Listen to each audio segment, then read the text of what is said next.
I started this day at the Lego store. And let me tell you, I made a pretty exciting purchase for the Lego City. That is 26 base plates, 6 blue, 10 white, and 10 green. And when I made that purchase for 260 Canadian dollars, I got the candy store for free. So I bought a random assortment of these base plates because they didn't have enough green. Otherwise, I would have bought all green. But the first thing I've got to do is unpackage them all. And then I've also got to round up some other base plates from around the Lego City so that I can start to consolidate them and start to fill this layout, because I can't do anything without studs. So I essentially already have this amusement park laid out in a layout that I sort of like. It sort of represents the existing one, but you never know. Things might change drastically, but I just want to lay out all these base plates just so I can start to visualize what it's truly going to look like. For example, get those 32 by 32s underneath the train track there and say, okay, I need to, ballast all these tracks or tile them off. I need to make these curves. These are the base plates that they're going to sit on. So then when I actually get around to detailing this area, I can grab it plate by plate and say, this one's going to go in front of the Disney castle. This one's going to go by the Ferris wheel or the carousel or the roller coaster, and this is where the games are going to go, and this is where the food vendors are going to go, and I can actually start to plot this out. And it's nice to get everything spaced out correctly based on a base plate dimension, whether it be 48 studs or 32 studs or 16 studs. I know it sort of makes things like a grid, and that's just sort of how Lego is. Of course, I could put things at like interesting angles and food vendors and games and stuff at different angles. They don't necessarily have to be on this particular grid, but just getting this place fully covered is one of my top priorities. Although it's very colorful and doesn't really make a whole lot of sense, I'm extremely happy with the fact that this area is completely covered with studs now. So now this entire side, that being the downtown core, starting way up front here with the water, and then all the modular buildings and the residential area, and now the amusement park is completely covered with base plates. Like that in itself, I feel like is a huge stepping stone for this city. Because now that this is covered with studs, I can actually start to plot things out. I can start moving some buildings around. I can come up with some ideas as to what I want to build, like where's there going to be like more food vendors, what type of games are going to be in here. Are we going to do like some sort of custom builds? Is there going to be walkways on this side of the Disney castle and on this side of the Disney castle? I love this layout because it's so much bigger than the existing one. The existing one was only 4 base plates wide, and this one is 7 base plates, so it's nearly double. Actually, I think it probably is double because it's a little bit longer as well. It does have a similar layout right now. Like I've put these rides and the Disney castle in a similar layout, so you'll have like the entrance coming in there and the Ferris wheel right here, the Disney castle in the middle so guests can actually walk through it or around the sides of it, and then the loop coaster I put there for now, and the larger roller coaster and also the haunted mansion over there, along with the other haunted house and the carousel right here. Now there will be the mountain, so I am considering adding some elevation to this area as well. Probably not in this space, but after we pass through the castle, I could start to go up. So even if I put the roller coaster and the haunted mansion on some stilts, so they're lifted up, like maybe like 6 bricks tops, and then you can have like a winding pathway going up to the roller coaster and also the haunted mansion. It'd be really cool to have that like up on a hill. So I want to add some elevation, definitely in this area of the park where that mountain is going to be anyway. It just feels so good to get this place base plated, but getting all the parts to bills plate it now. Okay, well, that's something I've got to start ordering and start factoring in as well. I've got a whack of 16 by 16 plates upstairs in my inventory, but that's not going to get me very far. So I have this place all base plated now. We got a bunch of studs that we can work with. I'm really excited about that, and I want to do the same over here in the countryside, because you can't build anything, or I can't build anything unless there's base plates and studs to work with. That's just the way it is. I was trying to think, how many base plates would it take to cover all of this white space here? I did some calculations and it's like 99 additional base plates that I need for this area. I have 21 of the 48 by 48 gray base plates, and I do have some of the 32 by 32s and miscellaneous colors. So it's like, you know what? Let's take everything that I have that I sort of wanted to reallocate to the amusement park and also to the countryside, and let's lay them all out and let's start working on this countryside. Like, where's the airstrip gonna go? Where's the A-frame gonna go? Where is the campsite gonna go? How are we gonna connect these roads and the water? Like, we may as well just start laying some of this stuff out, and I may as well cover as much of this table as I possibly can. And even the base plates that I currently had in my possession did a really good job of covering the majority of this table. So that really worked out. After getting all the base plates laid, I decided it was time to start plotting out where my gravel road is gonna go and also where the water is gonna connect to the existing creek plates. So I've always said that I want the gravel road to feed from the city road in front of the zoo, make its way past the zoo, and then go over this train track and feed into the countryside. And I still think that should happen. I don't think it's gonna be a very wide road, maybe like 8 studs for one-way traffic at the most. I don't know if I'd wanna go to like 12 or 16 studs, but whatever I do, I know that it will be a gravel style road that will actually be embedded in the plate. And then when I get the green plate to like Mills plate all around that, I'll be able to texture on either side of the gravel road and also add all sorts of vegetation just to make this sort of transition from city into countryside, which is going to be full of trees. Like, I've got so many trees ready to go for this project. Because it's funny, when I was taking apart the countryside yesterday, I had already done a lot of the deconstruction. I had already removed all the trees. This is a giant bin full of trees. There's a giant bin of other trees, which are mostly palms right there. Then there's another bin down here with more trees and another one down here. So I've got like so many trees ready to go for the countryside. But once I get this all Mills plated in green, and then I add vegetation on either side of the gravel road and also the train track, which will be nicely ballasted as well, it's gonna look pretty cool. So once that gravel road passes over the train track, I think it's gonna go alongside the train track all the way along up to here, where it will have a right-hand turn, and then it will pass underneath the mountain as there will be a tunnel. Now, as I mentioned in previous videos, I do plan on elevating this train track a little bit, so eventually this train track will actually be gliding sort of on top of the elevation. It's sort of hard to visualize because there's no elevation in the area right now, but eventually that train track is probably going to go up approximately the height of a vehicle, I would say, and the tunnel can actually pass underneath the train track.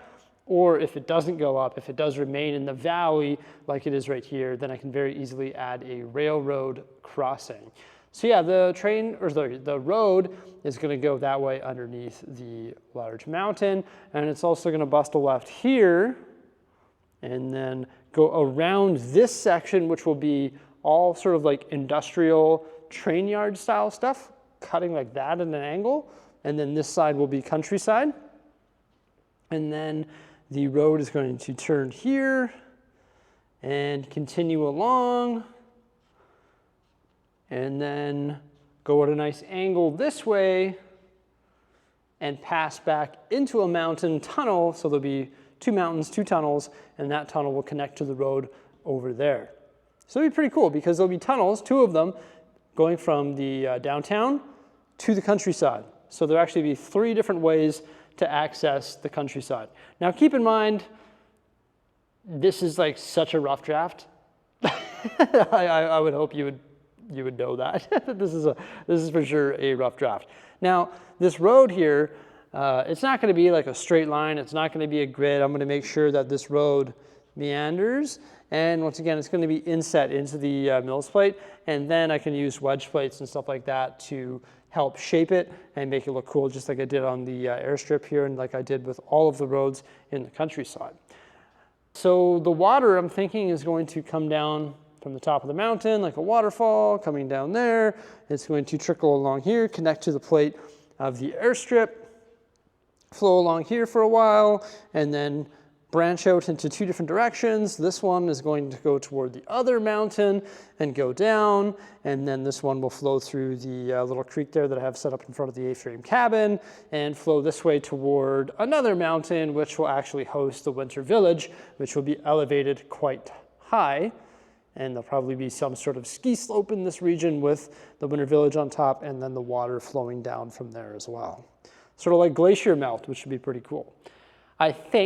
I don't know for sure, but I think this area is going to have the airstrip, and I might extend this airstrip design so it's a little bit longer.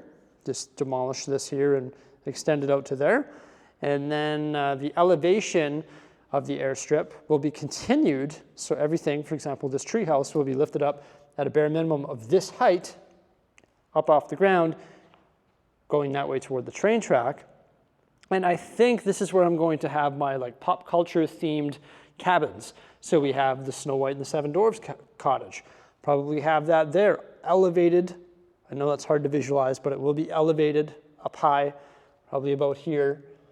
And that's where I can have it, maybe with like a pond or something, just like in the movie. And then I can also have the Winnie the Pooh set right there, maybe some other custom cabins as well. And then there's this mountain back here as well, which will be similar to this, right? All green space coming down, the combination of other colors as well integrated into that mountain. And I could make some big flat spots, and I could put maybe the Sanderson sisters cottage on one of those flat spots, or I could put any one of the three little cabins that I was talking about there, maybe Winnie the Pooh or Snow White and the Seven Dwarfs. I just really like these sets, and I think if they're integrated properly into the layout, I think it would be super cool. And I can't wait to actually see the elevation. I just think it's so hard to visualize. It's really hard to visualize what this will look like because there's no elevation. It's just a gray plate. But, you know, like when it's all lifted up, it's going to look pretty neat.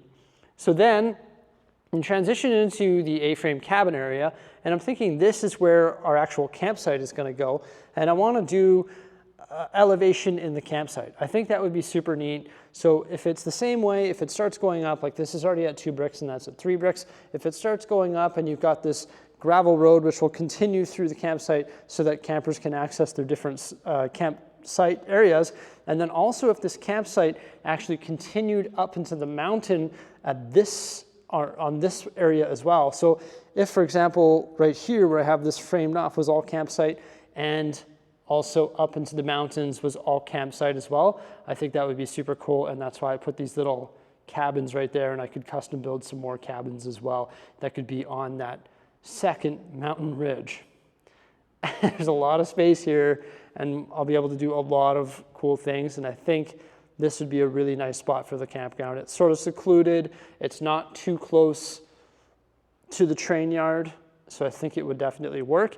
Or what I could do is switch the two. I could put the cottages and like the Lego sets on this area going up, and I could put the campsite here and going up there. But then the campsite is coming pretty close to Ninjago, and I think if Ninjago's there, it makes more sense to have more of the set themed stuff down here, like Winnie the Pooh and Snow White and the Sanderson sisters. So I think it just sort of makes more sense.